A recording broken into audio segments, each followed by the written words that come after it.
I'm Lisa Snyderman, and this is Conversations on Creating the Heal. And today I have the great honor of talking to Tony J. Selimi in London, a well-sought international speaker, coach, educator, award-winning author, and one of the world's leading authorities on human behavior, emotional and spiritual intelligence.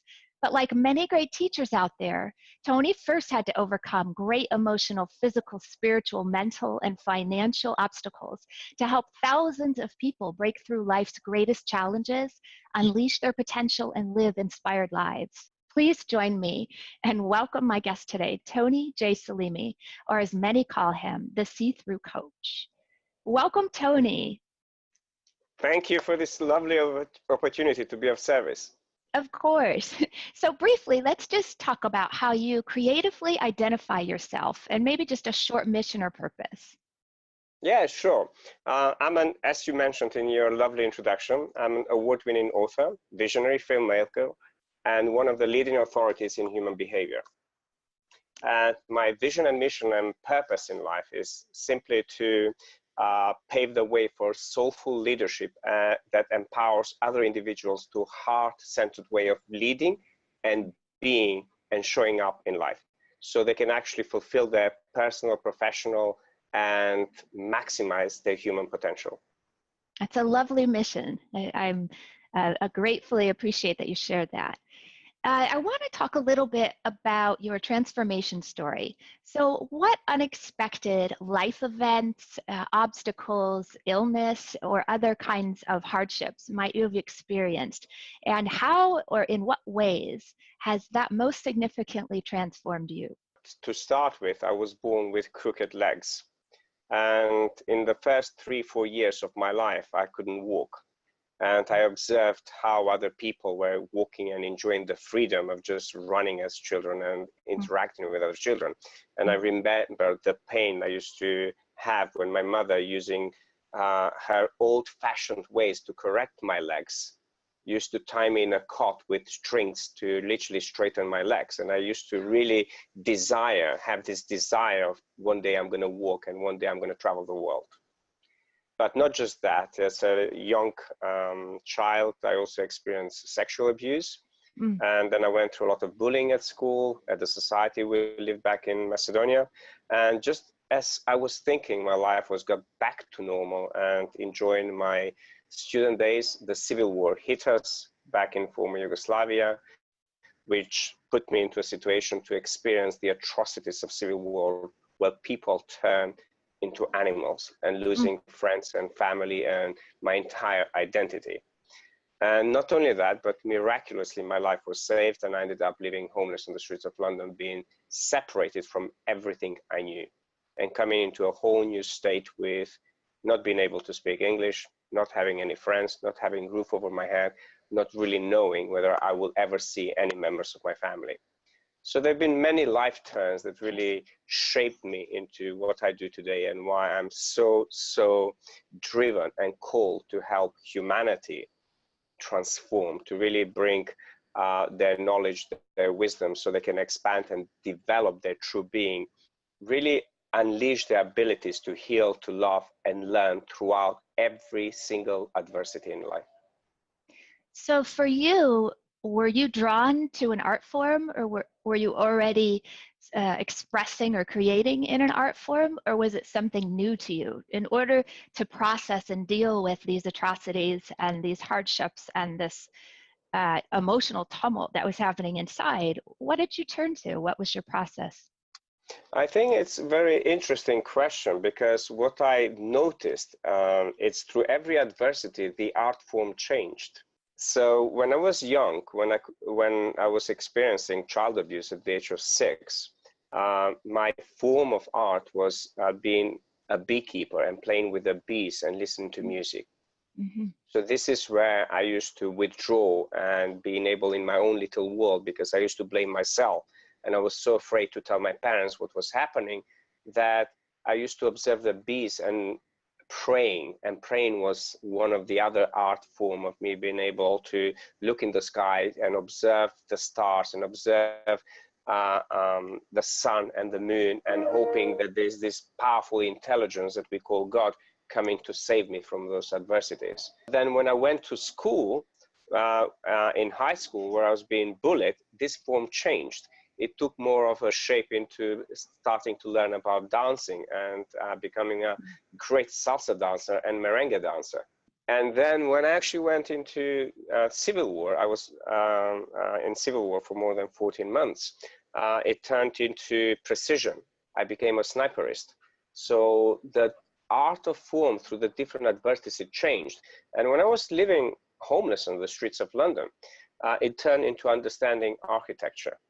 Wow. And buildings and shapes and forms and understanding human behavior, why we become animalistic in our nature.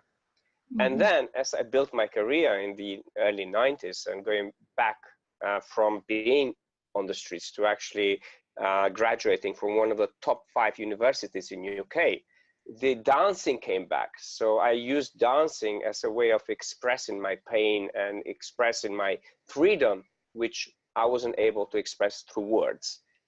And then as I built my career and I had this amazing career in technology, when I decided to break free from that, my whole thing was focused into writing. So how has that creating, and maybe it's the creating process and maybe it's the sharing process, helped you or others heal? And how do you experience it? Is it spiritual? Is it physical? How do others experience it? How does that healing happen for you? I think it's both. It's both creative and sharing with others. To start with, when we are living in pain and we have all of those emotions of shame and guilt and judgments, we tend to not share. So we tend to live in our own cocoon, but we find a form in which we express those. So for me, it was about really dancing, about going out and really being free. So it was more about movement, and it was more about really spirituality, because I used to meditate and I still meditate daily. So, and then I also wrote songs and I wrote poetries, and one of my future books about spiritual poems, 365 spiritual poems for 365 people who helped me change my life. Wow. So that not only heals you, but actually really takes you through a process of understanding the endurance we have within ourselves and our ability to consistently adapt to new situations and the changes we have in our life, whether it is when I was sexually abused, or whether I was in the war or living homeless, or trying to make a life in a new country I knew nothing about. And then at some point, the more you heal in yourself, the more you start sharing, because you know there are people like yourself in the world experiencing the same form of pain in different form. Forms always change and transform, but realities, for instance, in #loneliness, in the book #loneliness, I talk about 12 major adversities that in each one of them, the art form changed of how I healed myself, but also how I used the knowledge and the wisdom and the tools to help millions of people around the world go through the process. It's an amazing story. And a lot of people are helped, it sounds like, by your wisdom and your books. And on that note, what I want to do is I want to invite you to share a meaningful piece of your art that has helped you and inspired you along your journey, and to talk about, after you've shared it, to talk about how creating it or sharing it has helped you to heal. One of the most powerful, meaningful art that I created was my first book, A Path to Wisdom: How to Live a Healthy, Balanced, and Peaceful Life. So since I was a kid, I used to dream, what is it I can do to help other people heal? Because not only that, I forgot to mention, I ended up in hospital at the age of 9 for almost 2.5 years, being lifeless in a life support machine about 6 months, where I used to have my first out-of-body experiences. And this is the time when I started questioning the unquestionable and questioning what is it out there outside the mind, and why is it we are not being taught about that. So ever since, I wanted to create a manual that helped people create this inner balance. I sat down and I wanted to integrate and create a bridge between the material world and the spiritual world. So people can actually use a unique tool to consistently do that within themselves. So really, they truly realign themselves to their true evolving vision, mission, and purpose in life. And this is the artwork that came up, was A Path to Wisdom. Yeah. And in there, I share 25 unique principles that form the basis of my entire work, the foundation of my work, and my global mission now to bring this work to elevate and expand the lives of 1 billion people. Spiritual awakening starts by questioning our life's purpose. Who I am. Where did I come from? Why am I here? Where am I going once I go through the experience of what is commonly referred to as death? Surely there has to be more to our being, our experience, our existence. It is the quest that you and I, humanity, have had since its existence. What is it all about? Why am I being pulled into this search for myself, for knowing thyself? Whether you acknowledge it or not, you know that inside of you a spiritual alarm clock is going off, and that no matter how many times you put it on snooze, it keeps ringing to tell you that you can no longer ignore the voice that comes from the depth of your being. The problem is that at some point in your life, you made the decision, consciously or unconsciously, to ignore it. You stopped hearing it, believing it, trusting it, and listening to it.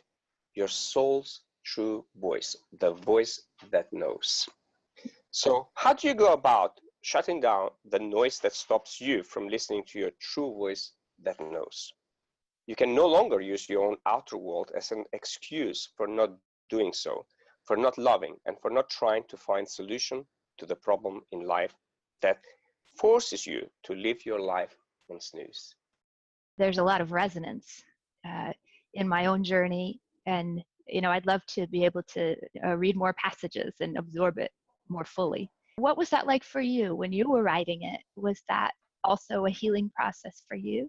It was very scary for me to write the book and be open to the world of who I am.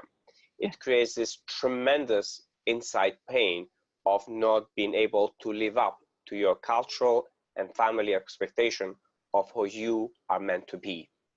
So truthfully, it's just writing. Apart from going through those processes of scaring, one thing I kept in mind is the millions of people out there afraid to share themselves, and how A Path to Wisdom will become their flashlight to walk through the paths of darkness in their own life, whatever they may be. Because I always recommend to people, it's, yes, you can do it on your own to a certain level. If you truly want to expand your being and go at the depth of your being to heal different traumas and stuff like that, work with an expert, because they will be your clean mirror, somebody who's walked the walk and talks the talk. I created a song called A Call for Love. So the song was written as an anthem for humanity, for peace, for love, and for connection. When your heart shines, it shines for all. You will know it's your greatest goal. Don't give up on who you are. Join with me and let's go far. So are there anything else that you might want to leave us with, either parting words on your journey with creativity and healing, or some life lessons that you might want to leave with the viewers? If we don't speak our truth, in a long term, it will create burns, and those burns will burn us inside out.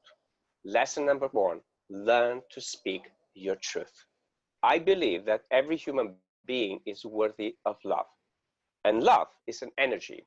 It is an equal force for evil and immense destruction, as well as the seed that brings to fruition the greatest creation of life, and life itself. We are born through love and we die for love. Well, on those amazing, inspiring words of wisdom, I just heartfully thank you for joining us today. Thank you, Lisa.